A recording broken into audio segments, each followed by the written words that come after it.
When searching for the right roofing professional, keep these important things in mind. It's smart to ask about the roofer's experience and what kind of work they've done for other local customers. Also, always inquire about the kind of insurance protection the roofer holds and what kind of warranty comes with their work. It's also a good idea to ask the roofing professional if they're a member of any local or national professional roofers organizations. The following are 3 vital tips to help you find a roofing professional that's right for you. 1. A roofer should be able to provide a license that certifies they're a qualified professional or specialize in a certain type of application.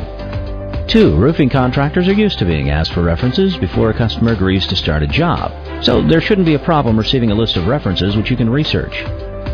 3. Always ask if they have online testimonials or positive reviews they could direct you to. There's more you should know about choosing the right roofing professional. The information we provide will save you time and money. Just visit our website or call us today.